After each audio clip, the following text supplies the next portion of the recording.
Assalamualaikum warahmatullahi wabarakatuh.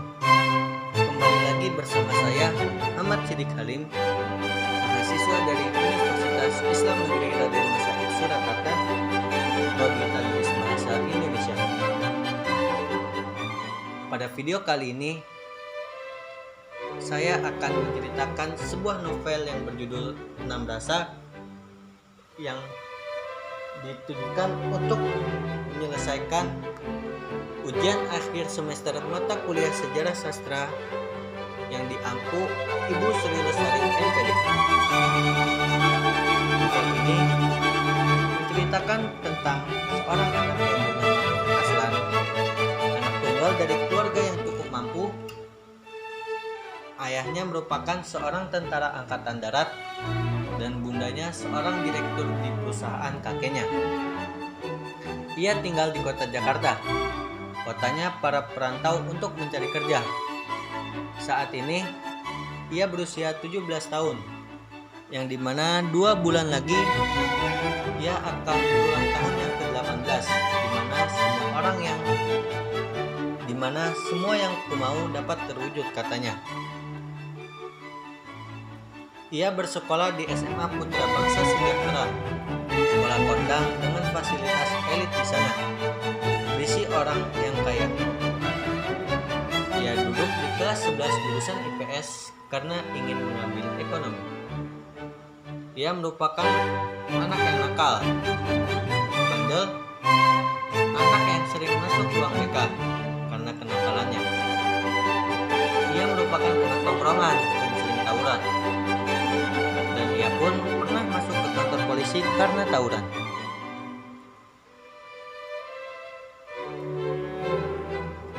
Lanjut cerita, setibanya dia di sekolah, ia langsung memarkirkan motornya dan masuk ke kelas. Saat aku berjalan ke kelas, aku melihat wanita cantik dan disukai semua orang di sekolah. Dia bernama Dia Widya, panggil Dea.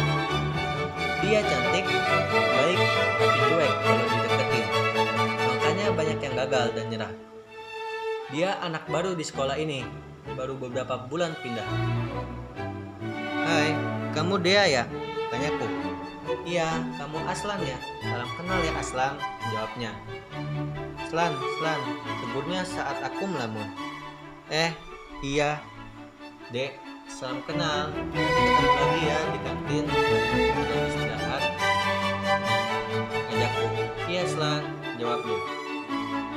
Hari itu aku senang sekali bisa bertemu dengan Dea dan berkenalan dengannya. Menurutku, dia tidak cuek, mungkin mereka aja yang tidak handal dalam percintaan. Jam istirahat pun tiba. Aku istirahat bersama Dea dan makan bareng dengannya. "Slan, rumah kamu di mana?" tanya Dea padaku. "Oh, rumahku di komplek perumahan Pondok Indah. Rumahku ada di Blok A. Di Blok A Timur tempatnya. Kalau mau tahu, tanya aja satpamnya. Baik kok. Namanya Pak Sumarno," jawabku dengan intonasi santai. "Kok jadi kenalin satpam sih?" ujarnya. "Siapa tahu mereka mau kenalan sebelum kenal lebih dekat denganku." "Ih, apaan sih, nggak jelas," kata dia. "Tuh, nggak jelas tuh," ujar Raya yang sedang meledekku. "Apaan sih, Ray? Coba kamu lihat ke mereka." "Mereka siapa?" tanya dia. "Mereka teman dan sahabatku. Kamu mau kenalan?" jawabku. "Apa aku harus kenal mereka sebelum kenal dirimu lebih dekat?" tanyanya lagi. "Tidak juga kok. Asal kamu kenal denganku, pasti kamu kenal dengan mereka." Bel tanda istirahat selesai pun berbunyi. Aku dan teman-temanku bersama dia bergegas kembali ke kelas untuk pelajaran selanjutnya. Ternyata di kelasku mata pelajarannya ialah bahasa Jepang dan kebetulan gurunya tidak ada. Akhirnya aku melompat tembok sekolah untuk pergi ke WE, tempat nongkrong bersama apa pemerintah menggaji guruku? Kalau guruku saja tidak masuk ke kelas, aku lebih baik keluar jam pelajaran. Walaupun masih lama waktu belajar, aku cabut saja dengan para sahabatku. Kembali ke sekolahnya, pas pulang nanti mengambil motor. Aku kembali ke sekolah mengambil motorku. Saat setelah ku mengambil motor, kulihat Dea sedang menunggu seseorang, dan datanglah seorang laki-laki menggunakan vespa metik pula. Aku baru tahu jika ternyata Dea sudah memiliki pacar, tapi aku terus berusaha mengejarnya. Sesampainya di tongkrongan, sudah ramai berkumpul. Dan saat aku baru datang, tiba-tiba ada yang datang dari sekolah lain. Mereka mengeluarkan senjata tajam. Mereka ramai, tetapi tongkronganku tak kalah ramai. Pertempuran pun ini diberhentikan oleh warga.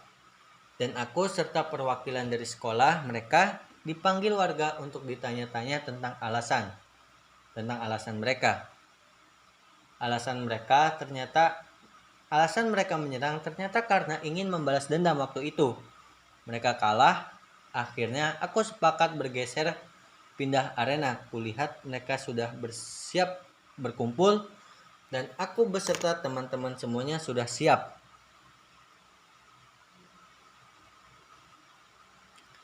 Pertempuran pun sangat kacau. Sekolah mereka mulai mundur. "Mundur lu!" teriakku untuk menakutinya.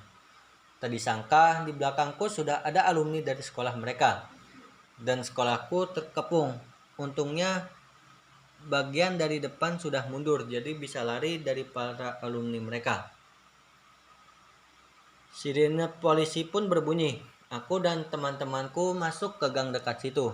Dan ternyata banyak temanku yang tertangkap.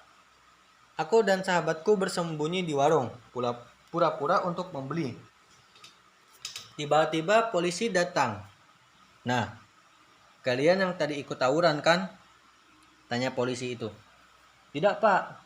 Kami hanya sedang menikmati kopi panas." "Dan bertanya tentang pelajaran tadi," jawab Aryan. "Benar, Pak. Mereka dari tadi," ujar penjualnya. "Oh, makasih ya. Tadi lihat anak sekolah lari dari sini nggak?" tanya polisi tersebut. "Kesana, Pak," jawab Raya. Polisi itu pun pergi. Tadi sangka mereka terkena bacok di tangannya, namun ia tetap santai, tenang, tak merasa kesakitan saat pulang. Polisi pun datang lagi dan menghampirinya dan bertanya, "Tangan kamu kenapa?" tanya polisi tersebut. "Jatuh, Pak, ditabrak motor di depan warung tadi," jawab mereka. "Nggak apa-apa. Ya udah, kalian masuk mobil kami, bawa ke kantor," ujar polisi tersebut. "Lah, kok? Lantas apa yang membuat Bapak menangkap kami?" tanyaku. "Kalau nyimpen senjata tuh jangan di tas, nanti robek. Lihat tuh tas kalian," ujar polisi sembari menunjuk pada tasku. "Ya, aku dan para sahabatku ditahan di kantor. Orang tuaku menjemput dengan wajah kecewa. Bunda pun datang.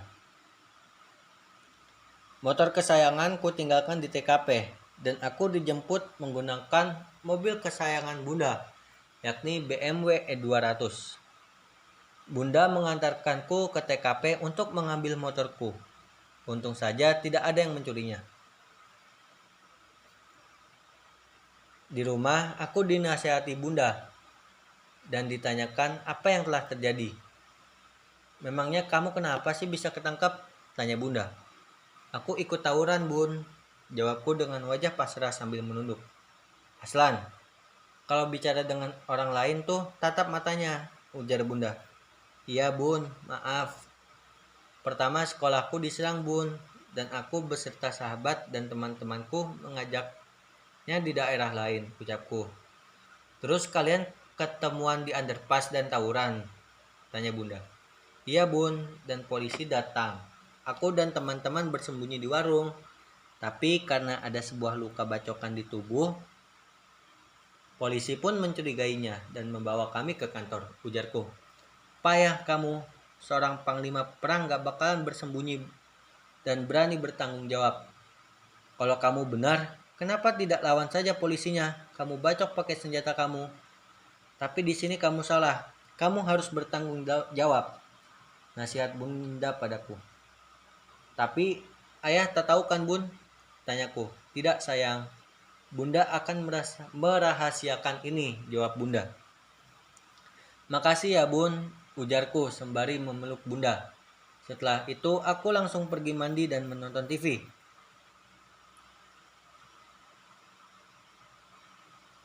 Lantas bunda menceritakan tentang kenakalan ayah dulu. Ternyata bunda adalah teman SMP dan SMA-nya ayah. Mereka dulu satu bangku hingga tumbuh rasa cinta dari mereka. Bunda berkata, ayah juga anaknya nakal di sekolah dulu. Kerjaannya masuk ruang BK seperti kamu. Banyak kenakalan yang ia lakukan, seperti berkelahi, tawuran, tidak mengerjakan tugas dari guru, lawan guru. Bunda pun sadar bahwa kenakalanku ini timbul dari keturunan ayahku dulu yang nakal.